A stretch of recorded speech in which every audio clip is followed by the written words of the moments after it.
Hello guys, today I'm going to be sharing with you some of my best tips for how to make the perfect risotto. So we've got some wonderful ingredients with us this week supplied by Atlas Masterclass. So what we're going to be doing is we've got some chopped garlic, some chopped up onion as well, which we're going to be sweating off in a bit of olive oil. Then we're going to toast off our rice, which is a really important step. You don't usually think as rice as something that's really aromatic and beautiful, but this rice, when you do it this way, it's just absolutely magical. Then you're going to add in some pumpkin. We've got our stock concentrate, bit of water, and then heaps of butter. So the trick to any good risotto is just more butter the better. So we'll go straight in with a bit of olive oil. We're just going to put this over a medium heat to start with. Feel free to use a fair bit of oil, like it's no real, you do want a bit of fat when you're cooking a risotto. I find it really, the starch will come out of the rice and you're just going to have the most incredible, luxurious flavour from using more oil and more butter. And you just want to have a, beautiful soft risotto that hits the plate and just falls down like this. So I've added all our pumpkin into the pan. So we've got onion, garlic and pumpkin. So we're going to cook it for about 4 minutes or so, start to get that onion and garlic translucent. It's better to do this over a sort of, medium heat. You don't want to go too quick with this. Just take your time. So risotto, when you're cooking it, it's all about putting the effort into it of actually, cooking it light, slowly so you let all the flavour develop, adding that rice in, toasting it, and then of course, once you're just cooking it away, you want to be stirring it.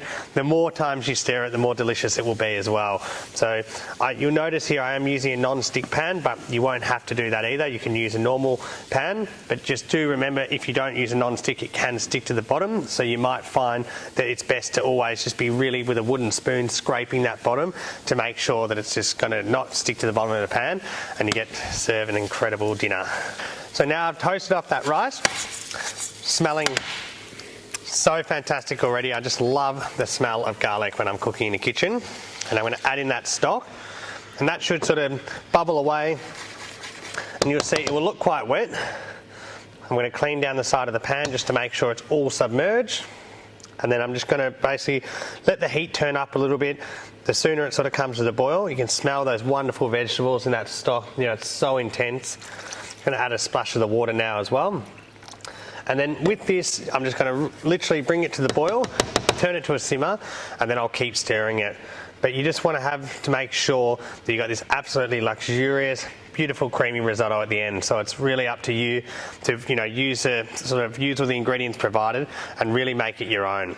All right, so we've come to the boil now. So you can see already the rice is starting to sort of thicken up and get a little bit bigger. And then our stunning risotto already starting to take a bit of shape. You can smell the beautiful aromatic vegetable concentrate. So what we're going to do now is we're going to start to stir it, and you just want to keep stirring it so it cooks really evenly, and it will also help that starch develop, which is going to give you that incredible risotto texture we're all familiar with. And then I've got it over a sort of medium heat now. And you can just sort of adjust the heat depending on what sort of pan you're using. We'll just, with a non-stick pan, you can probably go a bit quicker than with a non-stick pan. And then I'm going to add in some more water as I go, and just sort of keep adding that water and just cooking it along. You could add it all at the start, but it's one of those things, sometimes if you add a bit too much water, then it's hard to take it out.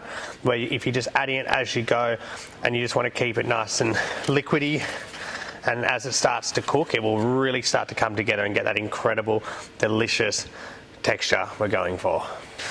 All right, so now our rice has started to cook through. When you taste a small piece of rice, it's still got a tiny bit of bite left in it, which is exactly what you want. So you don't want the rice to be mushy and overcooked. So I'm now going to add in the butter, and I'll grate in the parmesan as well. So the butter and the parmesan will really bring it all together. Then you want to start adding some salt as well. And of course, for this dish, you're going to add some sage and stuff on top as well. I'm just going to make the risotto part to really show you how it's done. But at home, you'll be making a stunning sage brown butter, which just adds butter on butter on butter, which is exactly what any awesome home cook would be doing. So now I just want to take it off the heat and just sort of really shake it, make sure all that butter's melted.